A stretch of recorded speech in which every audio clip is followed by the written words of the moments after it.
जीवन में हर इंसान सुख चाहता है, शांति चाहता है, पर अधिकतर लोग बेचैनी, डर, चिंता और तुलना में ही जीवन गुजार देते हैं। कोई भविष्य की फिक्र में डूबा है, तो कोई बीते हुए कल के बोझ में। ऐसे ही लोगों के लिए गौतम बुद्ध की एक अद्भुत शिक्षा है, मस्त रहो, जागरूक रहो और जो है, उसी में पूर्ण रहो। ये कथा उसी मस्ती और भीतर की शांति को समझाने के लिए है। बहुत समय पहले की बात है। मगध राज्य के एक छोटे से गांव में एक युवक रहता था, नाम था वीरसेन। बाहर से देखने पर उसकी जिंदगी में कोई कमी नहीं थी। अच्छा शरीर, ठीक ठाक घर, मेहनत करने की ताकत, सब कुछ था। लेकिन उसके मन में हमेशा उथल पुथल रहती थी। कभी उसे लगता, मेरे पास उतना धन क्यों नहीं जितना मेरे पड़ोसी के पास है। कभी सोचता, लोग मुझे इज्जत क्यों नहीं देते। कभी डर सताता, अगर कल सब कुछ छिन गया तो। रात को सोते समय भी उसका मन शांत नहीं होता था। शरीर बिस्तर पर होता, लेकिन मन बाजार में भटकता रहता। वीरसेन ने कई साधुओं, पंडितों और गुरुओं से सलाह ली, पर मन की बेचैनी कम नहीं हुई। कोई कहता, और पूजा करो, कोई कहता, और मेहनत करो, कोई कहता, त्याग कर दो। लेकिन सवाल वही था, मैं भीतर से खुश क्यों नहीं हूँ। एक दिन गांव में समाचार फैला कि गौतम बुद्ध पास के वन में ठहरे हुए हैं। लोगों की भीड़ उन्हें देखने और सुनने के लिए उमड़ पड़ी। वीरसेन भी गया, लेकिन उसके मन में कोई विशेष उम्मीद नहीं थी। उसने सोचा, सब गुरु एक जैसे ही होते हैं, बातें बड़ी बड़ी, पर जीवन वही का वही। जब वह बुद्ध के पास पहुंचा, तो उसने एक अजीब दृश्य देखा। बुद्ध शांत बैठे थे, चेहरे पर हल्की मुस्कान थी। न कोई दिखावा, न कोई गंभीरता, बस एक सहज मस्ती। वीरसेन को यही बात चुभ गई। उसने सोचा, दुनिया दुखों से भरी है, और ये ऐसे मुस्कुरा रहे हैं जैसे सब कुछ ठीक हो। जब लोगों को प्रश्न पूछने का अवसर मिला, वीरसेन उठ खड़ा हुआ और बोला, भगवान बुद्ध, आप कहते हैं कि जीवन दुख है, फिर भी आप इतने मस्त कैसे रहते हैं। हम मेहनत करते हैं, डरते हैं, सोचते हैं, फिर भी दुखी रहते हैं। आपके पास तो न घर है, न धन, फिर भी आप शांत कैसे हैं। सभा में सन्नाटा छा गया। लोगों को लगा, शायद यह युवक डांट खा जाएगा। लेकिन बुद्ध मुस्कुराए। बुद्ध ने कहा, वीरसेन, तुम दुखी इसलिए नहीं हो कि तुम्हारे पास कम है। तुम दुखी इसलिए हो क्योंकि तुम्हारा मन कभी वर्तमान में नहीं रहता। तुम खाते समय सोचते हो, और क्या मिल सकता था। तुम चलते समय सोचते हो, लोग क्या सोच रहे हैं। तुम काम करते समय सोचते हो, इसका फल कब मिलेगा।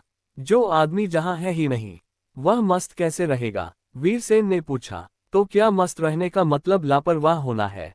क्या जिम्मेदारियां छोड़ देना ही मस्ती है।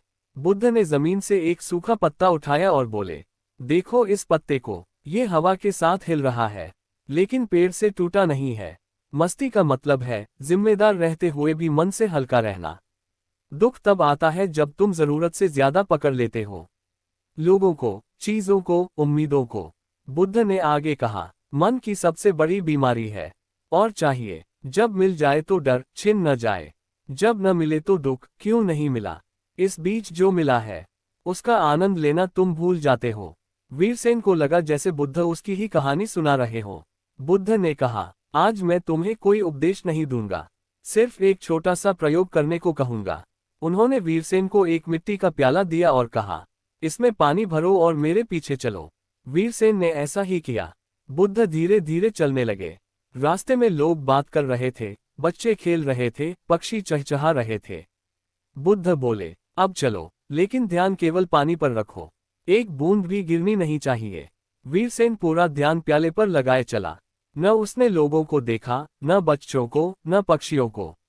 कुछ दूर चलने के बाद बुद्ध रुके और बोले, बताओ, रास्ते में क्या क्या देखा।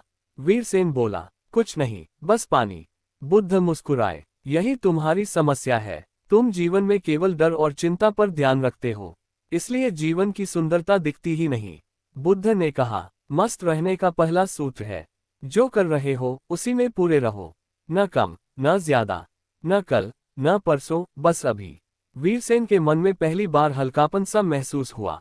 बुद्ध ने अंत में कहा, मस्ती बाहर से नहीं आती, वह किसी चीज पर निर्भर नहीं है।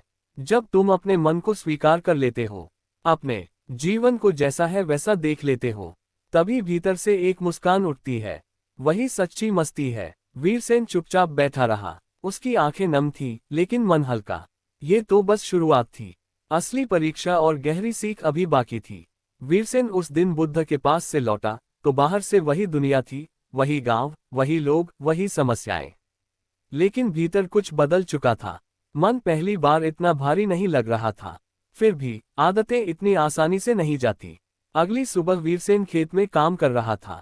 कुछ देर तक सब ठीक रहा, लेकिन फिर मन बोला, देखो सामने वाले किसान का खेत कितना अच्छा है।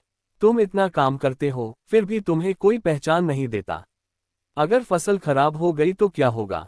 वीरसेन रुक गया। उसे बुद्ध की बात याद आई, जो कर रहे हो उसी में पूरे रहो।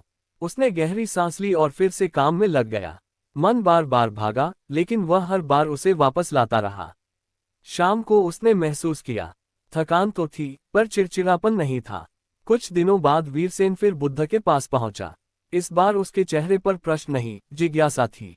उसने कहा, भगवान, मैं कोशिश कर रहा हूं वर्तमान में रहने की, लेकिन मन बार बार पुराने धर्रे पर लौट जाता है।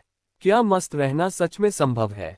बुद्ध बोले, वीरसेन, मन को बदलने की कोशिश मत करो, मन को देखना सीखो। बुद्ध उसे पास बह रही नदी के किनारे ले गए।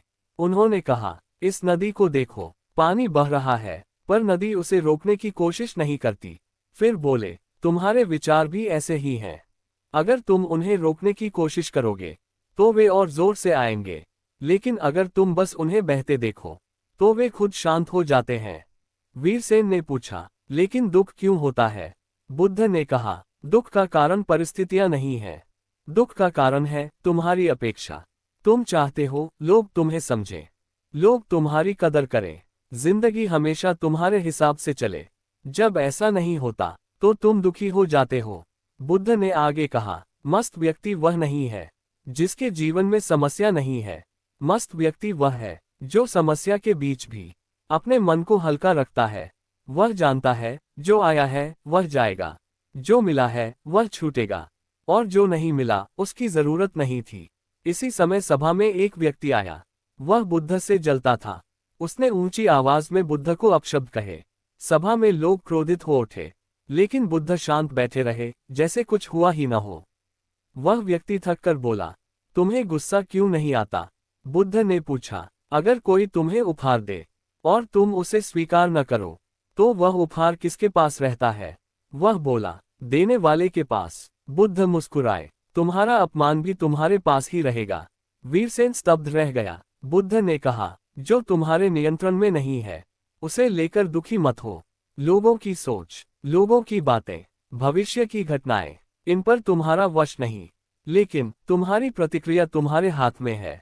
कुछ दिनों बाद गांव में वीरसेन का अपमान हुआ। किसी ने उसे निकम्मा कह दिया। पहले होता तो वह दिन भर जलता रहता, लेकिन इस बार उसने मन को देखा। गुस्सा आया और चला गया। उसके चेहरे पर हल्की मुस्कान आ गई। वह समझ गया, यही मस्ती है। वीरसेन ने बुद्ध से कहा, अब मैं पहले से शांत हूं, लेकिन मन में डर अभी भी है। बुद्ध बोले, डर भविष्य में रहता है। जो व्यक्ति अभी में जीता है, वह डर से मुक्त हो जाता है। बुद्ध ने कहा, कम चाहो, गहराई से जियो।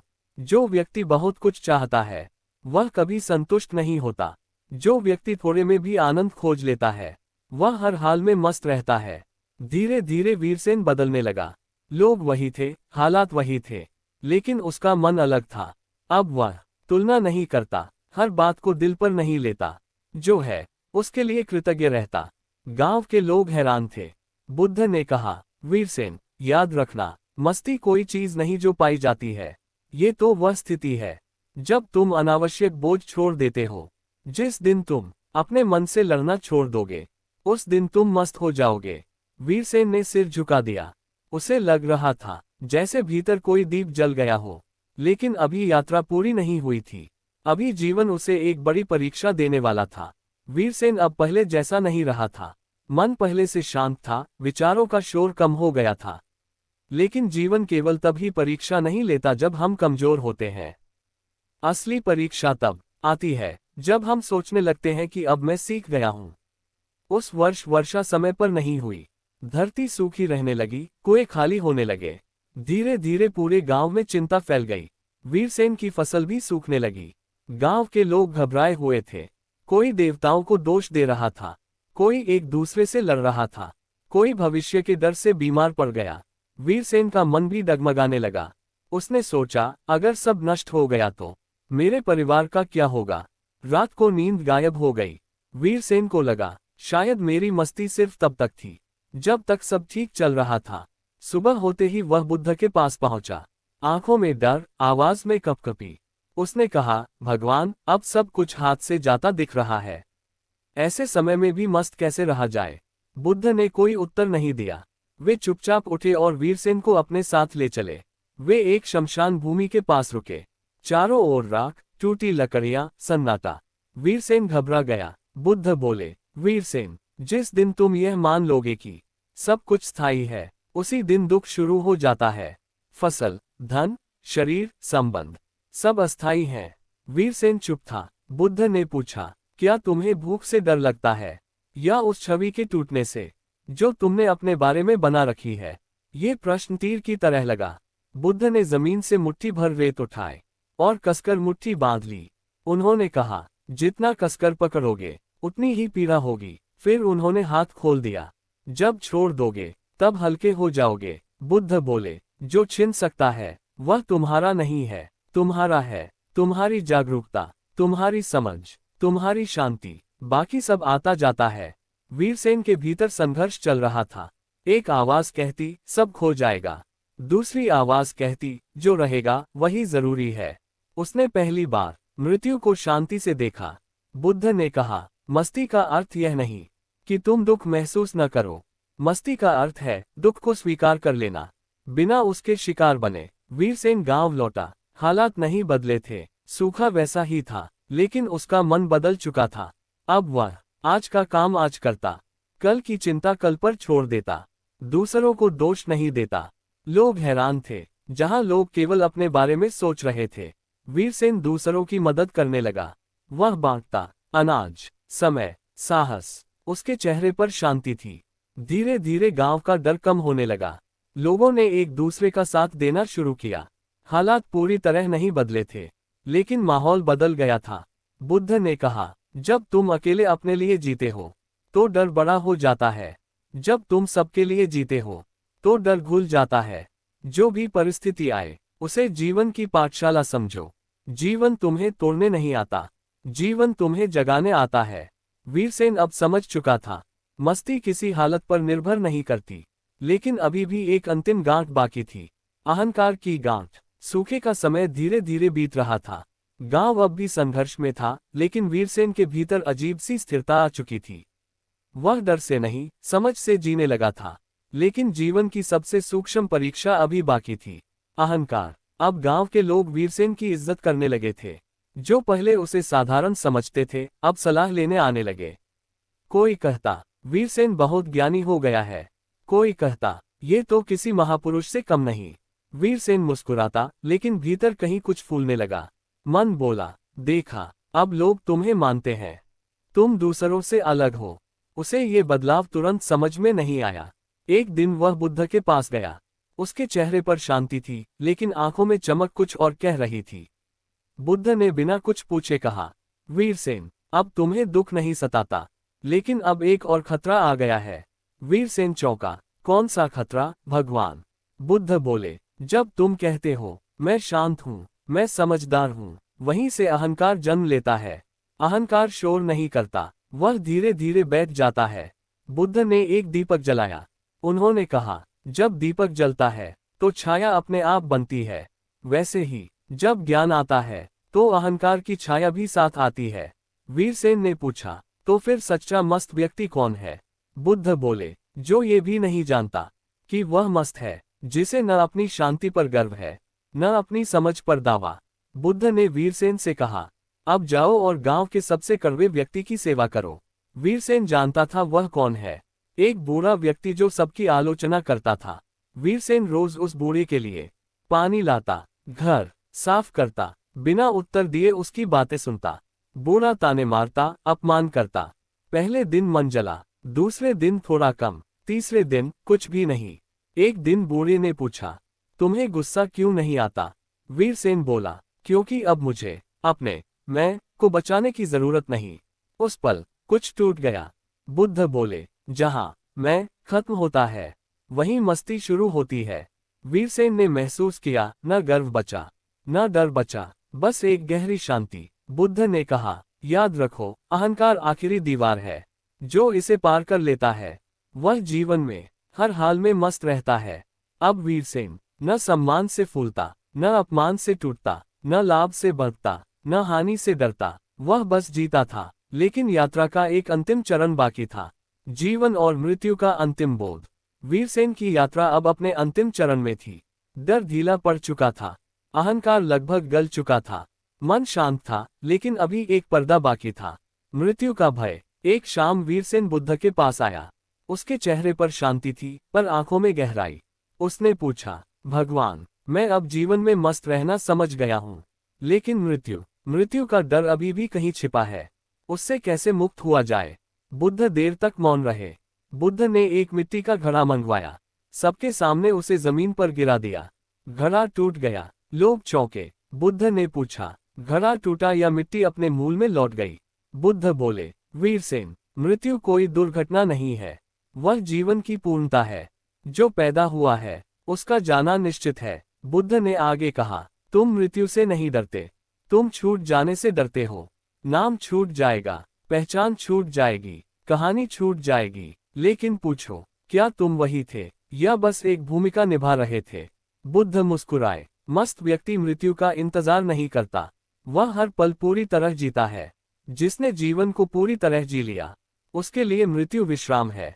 जो आया है, उसे जाने दो। जो है, उसे पूरी तरह जियो। न रोको, न पकड़ो, न भागो, बस साक्षी बनो। वीरसेन की आंखें भर आईं, लेकिन इस बार आंसू डर के नहीं थे।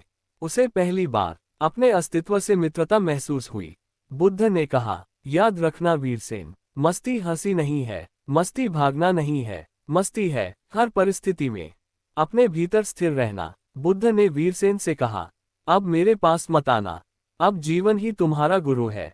वीरसेन ने चरणों में सिर झुकाया। गांव लौटा वीरसेन वही था, लेकिन अब वह वही नहीं था। वह दुख में डूबता नहीं, सुख में खोता नहीं, मृत्यु से डरता नहीं, जीवन से भागता नहीं। वह हर पल मस्त था। दुख परिस्थितियों से नहीं, पकड़ से आता है। शांति बाहर नहीं, भीतर उतरने से मिलती है। मस्ती कोई अवस्था नहीं, जीने का ढंग है। जब तुम जीवन को जैसा है वैसा स्वीकार कर लेते हो, तभी जीवन तुम्हें मुक्त कर देता है।